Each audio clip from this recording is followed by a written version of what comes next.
자, 12월 8일 비트코인 시장 확인 한번 해보도록 하겠습니다. 자, 비트코인은 54,400달러. 비트코인이 오를까 싶다가도 다시 제자리로 오고, 정말 여러분들 애타게 만드는 지금 상황에 있다고 생각이 드는데요. 자, 일단은 여러분들 너무 조급해하지 마시고, 긍정적으로 여러분들이 시장을 바라볼 수 있도록 오늘 온체인 지표들 들고 왔습니다. 이 부분 살펴보면서 여러분들이랑 이야기를 해보도록 할게요. 자, 일단 저 같은 경우에는 말했던 것처럼 지금 여기 위에 53에서 55K 이 라인을 확실하게 돌파를 해주는 그림을 보고 추격 매수에 진입을 한다라고 이야기를 드렸고요. 아니면은 만약에 바텀 여기 지금 바닥을 다시 리테스트하는 구간, 이 구간이 나온다면 여기에서는 저점으로 또 일부를 매수를 해보는 그림으로 가지고 있다라고 생각을 하고 있습니다. 자, 이렇게 본인이 기준을 잡아 놓으면 지금 여기 있는 위치 어찌 보면 우리한테 휴식 기간이라고 생각을 합니다. 맨날 투자에 지쳐 있는데 하루하루 정말 눈 뜨면은 그렇죠. 눈 뜨면은 바로 어떻게 됐는지가 가장 궁금하고 저녁에 자기 전에도 몇 번이건 어떻게 돼 있는지 확인을 하고 정말 어찌 보면은 투자를 하고 나서 정말 피곤한 삶을 사시는 분들도 많이 계실 것 같아요. 하지만 이런 식으로 그냥 구간 설정을 해놓고 저 같은 경우에는 이렇게 구간 설정해 놓으면 여기까지 도달하기 전까지는 좀 저한테는 휴가라는 생각을 해야 되나요? 어차피 뭐 리딩은 계속하지만 제 투자 자체는 약간의 좀 휴식 기간이지 않을까라는 생각을 해요. 이런 방식으로 하시다 보면은 여러분들도 기다림을 조금 즐기면서 여러분들이 투자를 할 수 있는 건강한 투자 방식을 진행을 할 수 있지 않을까 생각이 듭니다. 자, 일단은 저의 매수 구간 저번에도 말했던 것처럼 저는 아직까지 동일하게 기존 관점이 유지가 되고 있기 때문에 이 부분은 어제부터 계속해서 이야기를 드렸던 며칠 전부터 계속 이야기를 드렸던 부분이기 때문에 이 부분은 그냥 넘어가도록 하겠습니다.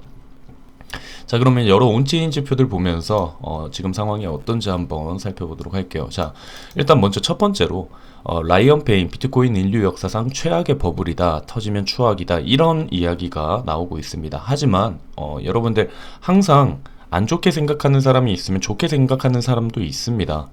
금융위기 예측한 레이 달리오는 경제재앙 속 생존 방안은 암호화폐다.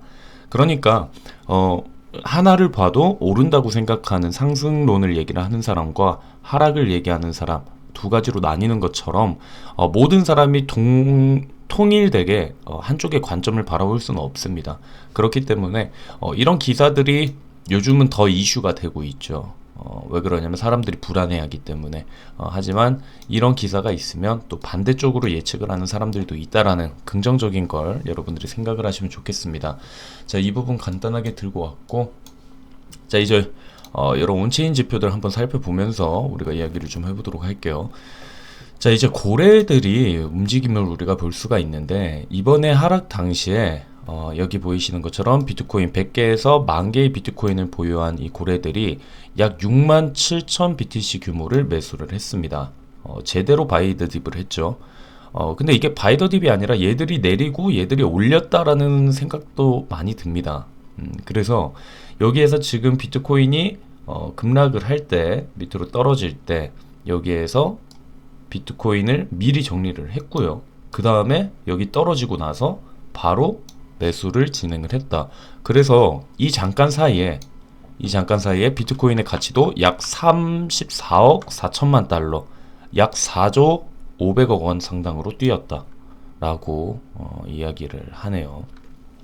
참 여기에서 참 그런 것 같아요. 투자에는 잃는 사람 있고 또 버는 사람 있고 그런 것 같은데 참 고래들은 역시 우리들보다는 한 발 빠르게 움직이고 그리고 빠르게 또 매수를 진행을 하는 것 같습니다. 자, 일단 이 부분, 그래서 제가 이 부분을 이야기 드리고 싶은 내용은, 이 부분 얘기하면서 이야기 드리고 싶은 부분은 고래들이 시장을 떠나지 않고 있다. 오히려 여기에서 뒤에서 이제 이야기를 할 거지만 전형적인 개미들이 털릴 수 없게 만드는 그런 방식들이 있지 않았나라는 얘기를 드리고 싶습니다. 그 부분에 대해서도 이제 뒤에 이야기를 드릴게요. 자, 이건 비트코인 도미넌스 관해서인데 이거는 얘기를 하면 좀 길어질 것 같아서 이건 다음에 이야기를 하고요.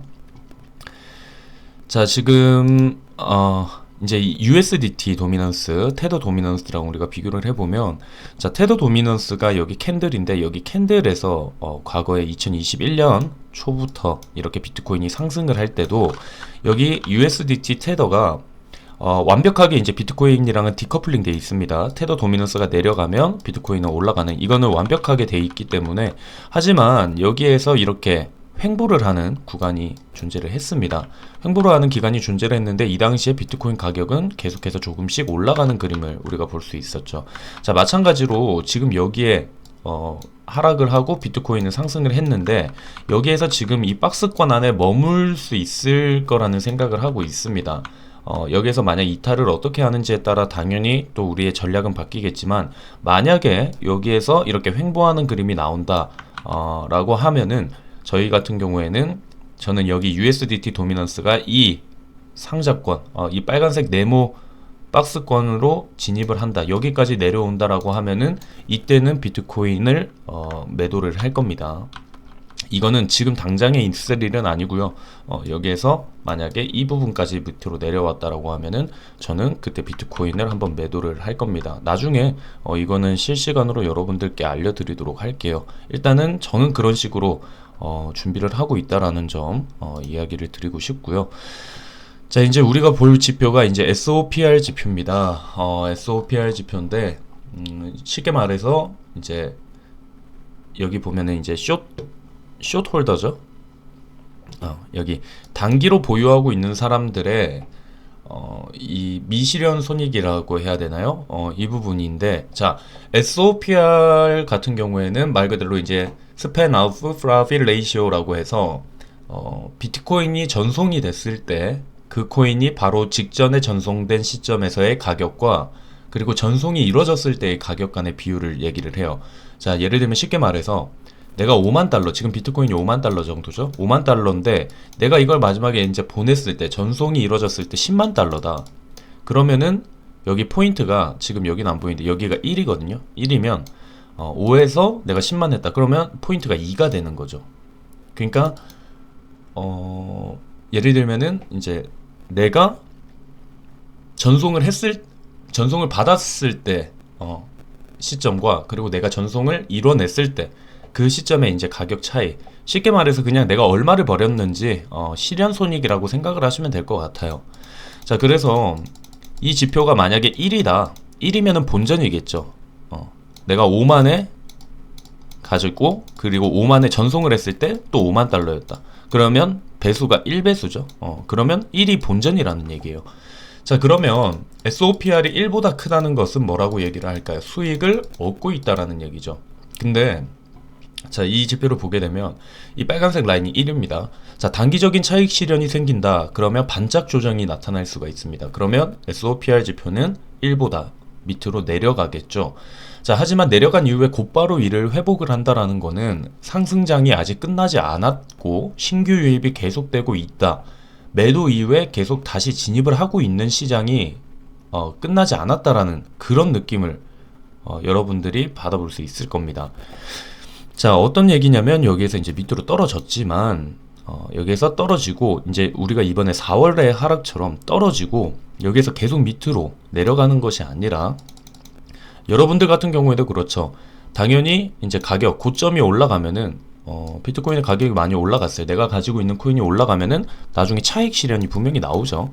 차익 실현이 나올 건데 여기에서 나오더라도 다시 신규들이 매집을 진행을 한다라는 거예요. 아니면 내가 다시 매집을 하든지 떨어졌을 때. 이런 식으로 진행이 되면 단기적으로 잠깐 1라인을 밑으로 빠질 수 있습니다. 왜 그러냐면 차익 실현이 나오기 때문에. 하지만 보통 강세장으로 이어지는 거는 여기에서 잠깐 빠지더라도 바로 회복을 해요. 신규 매수자들도 생길 거고. 자, 그러면 여기 같은 경우에는 다르죠. 여기에서는 빠지고 그냥 밑에서 이렇게 움직임. 그러니까 사람들이 계속 모두 다 손실을 보고 있다라는 건데, 여기 같은 경우에도 그래요. 지금 여기에서 밑으로 잠깐 빠졌고 이번에 하락할 때 밑으로 빠졌죠. 빠지고 다시 바로 회복을 했습니다. 지금 이게 어제 건데 어제까지만 해도 라스트 밸류가 0.97, 아직까지도 손해를 보고 있었던 상황이라고 생각을 할 수가 있는데 지금 현재는 또 다릅니다. 지금은 라스트 밸류가 1입니다. 이제 본전까지 사람들이 다 왔다라는 거죠. 이 부분이. 그렇기 때문에 신규 투자자들은 계속해서 진입을 하고 있고 이 시장은 이렇게 1로 다시 올라가고 있고 라는 얘기는 그냥 쉽게 생각을 하면은 아직 시장이 끝이 나지 않았다. 신규 매수자들도 계속해서 진행이 되고 있고 차익 실현이 나왔더라도 바로 매수 세력이 붙고 있다라는 이 점을 여러분들이 참고로 하시면 될 것 같습니다. SOPR 지표는 이렇게 우리가 생각을 할 수가 있고요. 자, NUPL 지표를 우리가 한번 살펴보도록 할게요. 자, NUPL 지표 같은 경우에는 이제 많은 이제 비트코인 이동 시점 대비 이게 공식이 비트코인의 이동 시점 대비 미실현 이익 손실 비율로 이게 값이 클수록 사람들이 값이 클수록 사람들이 이득을 많이 보고 있다라고 생각을 하시면 될 것 같아요. 그래서 어찌 보면 아까 말했던 뭐 SOPR이나 MVRV나 뭐 이런 차트들이 거의 이제 좀 비슷한 공식을 가지고 있기는 한데 이걸 보면서 사람들의 시장 광기를 분석을 할 수 있다. 사람들의 탐욕 지수 같은 것들을 우리가 볼 수가 있습니다. 자, 그래서 지금 나눠져 있는 걸 보면은 자, 여기 맨 밑에죠. 커피츄레이션 항복 단계예요. 그리고 hope, 희망도 있고 하지만 겁은 나요.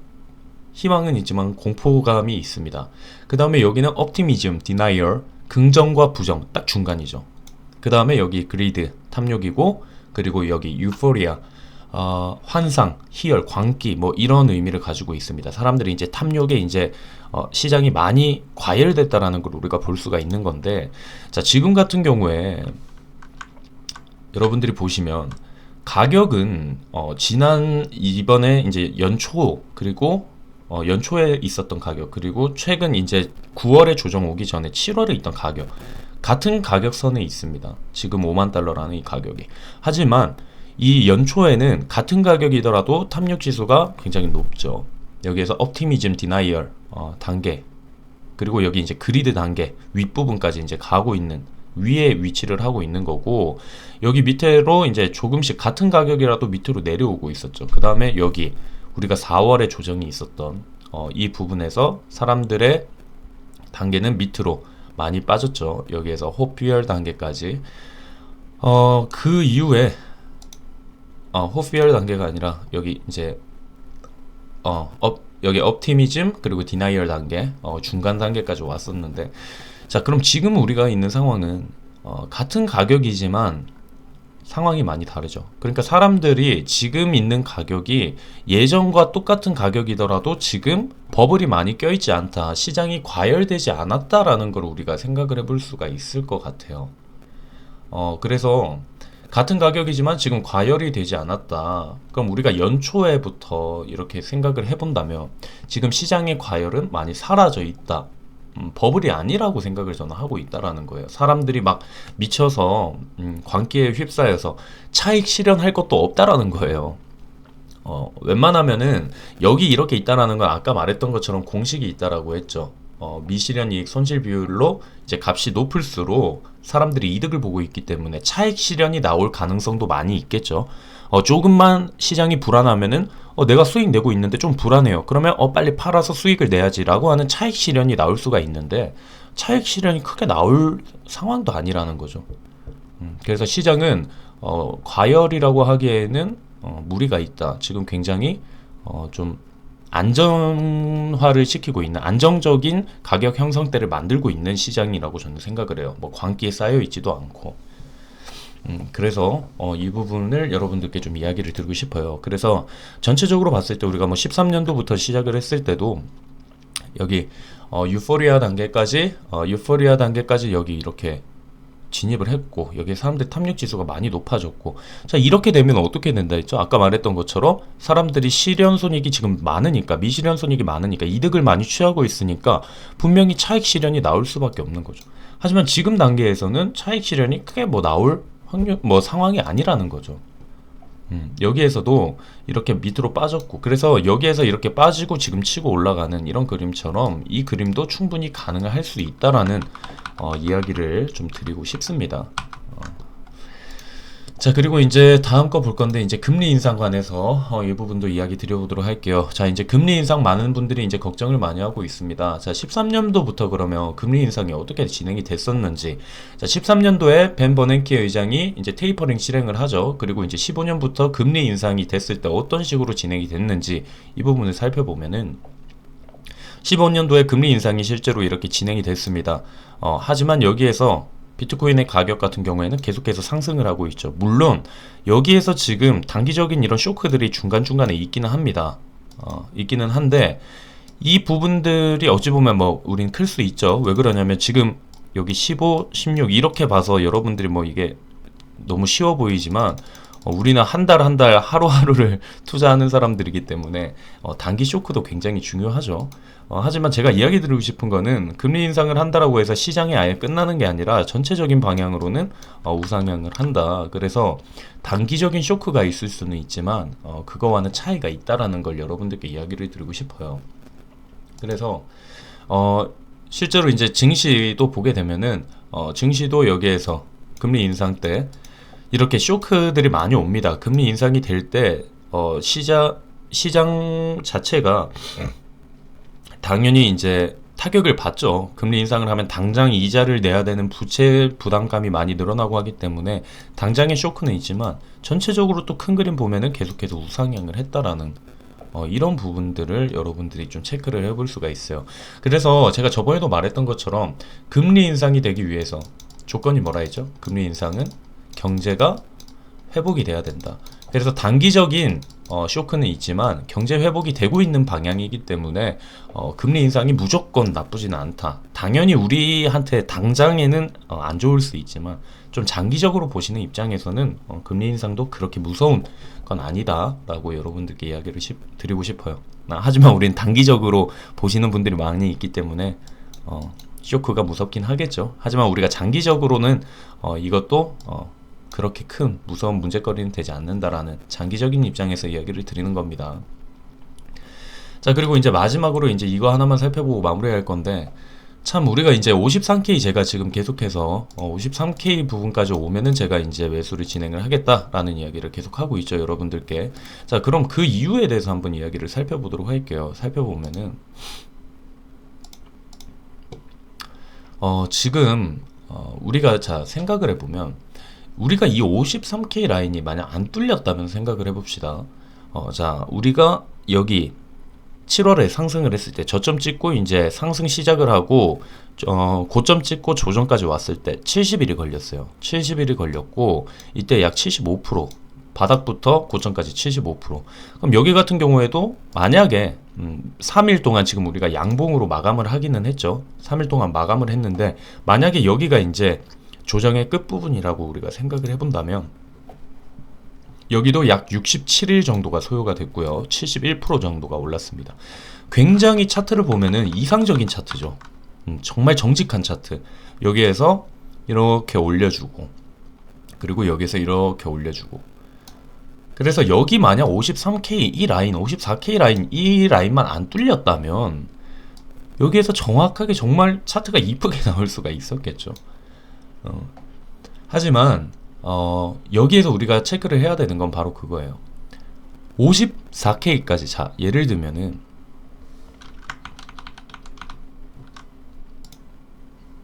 자 봅시다. 여기 이 부분이라고 우리 생각해 봅시다. 여기가 이제 한 40K 정도였죠. 우리가 7월에 상승을 하고 9월에 조정이 왔을 때 40K였다. 자 이때 볼까요? 자 레버리지 비율을 우리가 보게 되면은 내리면 비트코인의 가격이 내리면 여기 레버리지 비율도 다 내려가요. 이렇게 급락을 하게 되면. 그래서 실제로 이번에 여기 이 조정이 왔을 때 또한 어떻게 됐어요?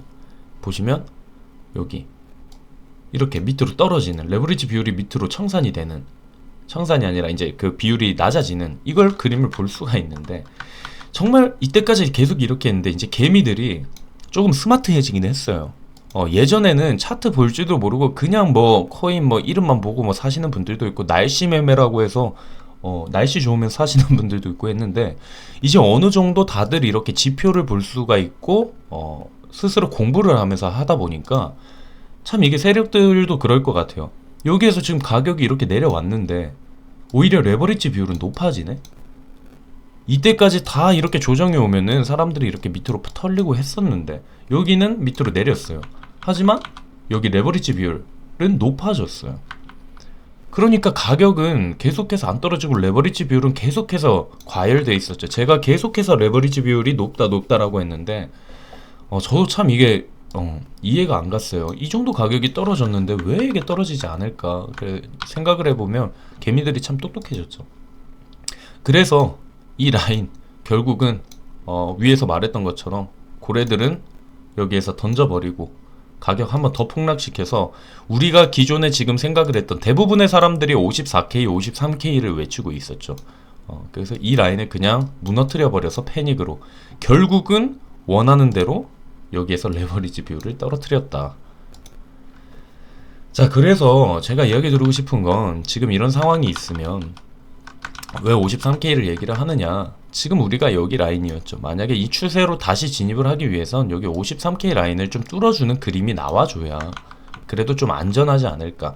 여기에서 만약에 한 번 더 이렇게 밑으로 내려가는 경우가 있을 수가 있어요. 그래서 여기에서 치고 올라간다. 만약에 여기에서 뚫고 올라갔다가 이 저항 맞고 이렇게 내려온다라고 해도 여기에서 매수해서 여기에서 매도하고 이렇게 정리를 해버리면 되니까. 그래서 저 같은 경우에는 만약에 여기에서 이제 뚫지 못하면 여기에서 또 한번 빠질 수가 있겠죠. 그래서 아싸리 여기를 뚫어버리고 좀 여기 지지가 된다면 제가 여러분들께 이야기 드리고 싶은 건 자, 차트가 만약에 이렇게 있어요. 이렇게 있어요. 자, 그러면 너무 이상한가요? 자, 뭐 이렇게 있다가 뭐 이런 식으로 차트가 있다. 그러면 이 라인이 지지선이 되고 저항선이 될 수가 있죠. 그럼 여러분들이 해야 되는 건 뭡니까? 여러분들이 해야 되는 거는 매수를 하기 위해서는 여기 만약 이 선이 지지선이다, 저항선이다 라고 생각을 해봅시다. 그러면 여기에서 이 라인 밑으로 만약 차트가 있으면 여기 이 초록색 라인이 뭐가 되죠? 저항선이 되죠. 저항선이 되는 이 밑에 부분에선 사는 게 아닙니다. 원래 여기 저항이 있으면 이 저항선이 나중에 지지선이 됐을 때 뚫려서 여기에서 지지를 할 때 이때 매수를 하는 거지. 여기 이게 저항선으로 잡혀 있는데 여기 밑에서 사는 거는 아니에요. 여기 저항이면은 여기에서 저항을 맞고 떨어질 확률이 많이 있는데 여기에서 이렇게 밑에서 사는 이유가 뭐가 있을까요? 단지 여기에서 이거 만약에 뚫었을 때 이 수익을 먹으려고? 아니죠. 그래서 만약에 이런 라인이 있으면 항상 여기 위에까지 이 저항을 뚫고 이제 지지선으로 바뀌어서 지지 역할을 할 때 그때 여기가 매수가 하는 거지. 여기에서 지금 저항 잡혀 있는데 여기 밑에서 사는 게 아니다. 그래서 지금 우리 상황이 그래요. 53K 이 라인이 지금 지지선으로 잡혀 있는데 여기 밑에서 살 필요가 없다라는 거죠. 이 정도 수익 얻으려고? 아니죠. 여기에서 라인이 있으면 여기 위에서 우리가 매수를 하시는 게 정답이라는 거죠. 확실하게 저항선을 뚫고 자리를 지지를 할 때 그때 매수를 진행을 하셔야 된다라는 거예요. 그렇기 때문에 저는 53K 라인을 보고 있다라는 걸 여러분들께 이야기 드리고 싶어요. 그래서 제일 이번 조정에서 마음에 드는 거는 딱 하나죠. 레버리지 비율이 드디어 청산이 됐다. 어느 정도 해소가 됐다. 라는 이 부분. 하지만 그래도 높아요. 그래도 높긴 한데 뭐 비교할 거 대상에 따라서 다르겠죠. 여기에서 지금 이렇게 떨어졌기 때문에 그래도 조금 해소는 되긴 됐구나 라는 걸 이야기 드리고 싶습니다. 자, 일단 오늘 여러 가지 이제 지표들을 살펴보면서 이야기를 했는데 저는 아직도 비트코인 아까 말했던 것처럼 사람들의 신규 유입 SOPR 지표도 그렇고 온체인 지표상으로도 여러 가지 상으로 긍정적인 요소들이 많이 있으니까 그렇다고 무리하게 투자하지 마시고 앞으로 우리가 오를 수 있는 기대감을 가지면서 좀 긍정적으로 우리가 좀 생각을 해보면 좋겠습니다. 자, 그래서 이제 우리가 선물 같은 경우에도 지금 이 라인까지 지금 다시 도달을 안 했거든요. 일단 이 라인으로 다시 진입을 하는 걸 여러분들 선물하시는 분들도 좀 봅시다. 보고 지금 저 같은 경우에도 이거는 그냥 소액만 지금 잠깐 넣어놓은 거라서 이거 오늘 그냥 밥값 하려고 잠깐 넣어놓은 겁니다. 저도 지금 투자는 선물은 잘 안 하고 있어요. 선물은 잘 안 하고 있고 나중에 여기 좀 올라와서 자리가 다져지면 그때 여러분들께 선물하는 그 구간도 다시 한번 좀 체크를 해보도록 하겠습니다. 자, 오늘 영상 여기에서 마치도록 하고요. 마지막으로 드리고 싶은 이야기는 우리 다 같이 힘내자 라는 이야기 들으면서 마무리하도록 하겠습니다.